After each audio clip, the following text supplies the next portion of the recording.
Hello guys, welcome back to my YouTube channel. तो हमारी journey जो यहाँ से स्टार्ट हो रही है परिक्रमा के लिए, यहाँ पे हमारी मासी है और यहाँ पे हमारी मम्मी है। सो गाइस, हम लोग टिकट लेके तो खड़े हैं, लेकिन यहाँ पे आप देख सकते हो कितनी ज़्यादा भीड़ है। सो गाइस, भीड़ की वजह से यहाँ पे हमने ट्रेन को कैंसिल करके बस की टिकट ले ली थी।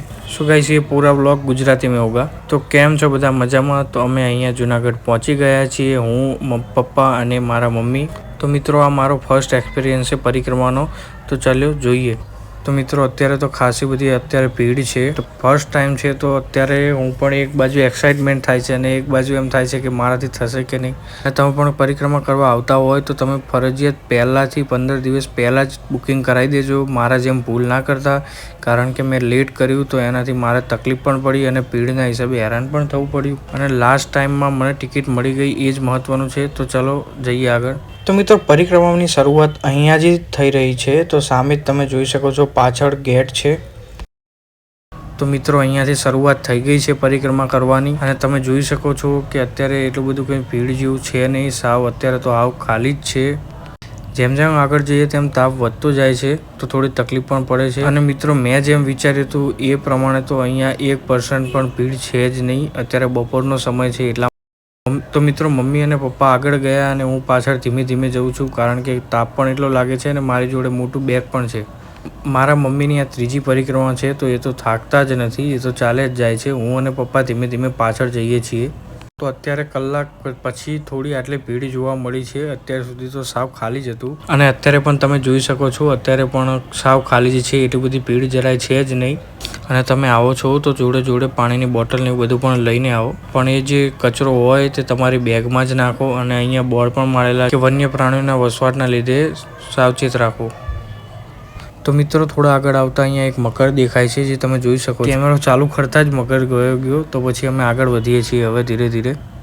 અને મિત્રો, 2 કલાક ચાલ્યા પછી તો અત્યારે થાક લાગી રહ્યો છે। લાગતું નથી કે આજને આજ પૂરું થાય, પણ જોઈએ છીએ। તો મિત્રો, તમે જોઈ શકો છો અહીંયા નીલગાય છે, બીજું તો કંઈ નહીં, પણ નીલગાય અને મગર દેખાણો છે અત્યાર સુધી। અને આગળ જઈએ છીએ હવે।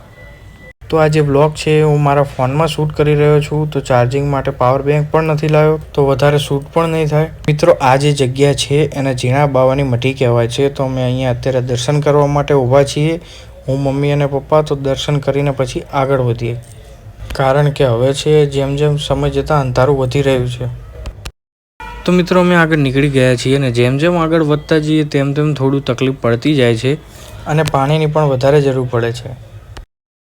અને તમે જોઈ શકો છો અહીંયા એવું નથી કે બધા યંગ જ આવે છે, કોઈ ઓલ્ડ એજના પણ આવી રહ્યા છે। તો મિત્રો, ચડવાની સાથે સાથે તમે જોઈ શકો છો કે ઉપરથી માણસો પણ આવી રહ્યા છે અને હવે ધીરે ધીરે અંધારું પણ થઈ રહ્યું છે।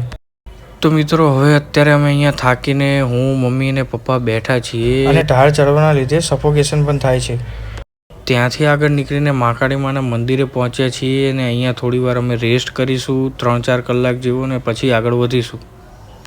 તો મિત્રો, 3-4 કલાકના આરામ બાદ હું, પપ્પા અને મમ્મી નીકળી ગયા છીએ આગળ વધવા માટે। તો મળીએ આગળ। તો મિત્રો, આ મારો ફર્સ્ટ ટાઈમ એક્સપિરિયન્સ હતો અને તકલીફ પણ વધારે પડી છે અને વરસાદ પણ રાત્રે ચાલુ જ હતો, એના હિસાબે થોડી વધારે તકલીફ પડી છે અને સવાર પડતા ભીડ પણ હતી। તો મિત્રો, અત્યારે અમે છીએ દામોદર કુંડની આગળ, અહીંયા દર્શન કરવા આવ્યા છીએ। સામે ગિરનાર પર્વત પણ દેખાઈ રહ્યો છે, તો અમે અહીંયા થોડી વાર બેઠા છીએ દર્શન કરીને, થોડા ફોટા પણ પાડી લઉં। તો મિત્રો, જે નીચે છે દામોદર કુંડ છે, હું તમને ત્યાં લઈ જઈને નજીકથી બતાવું। તો મિત્રો, આ છે જે છે દામોદર કુંડ છે। કુંડને પવિત્ર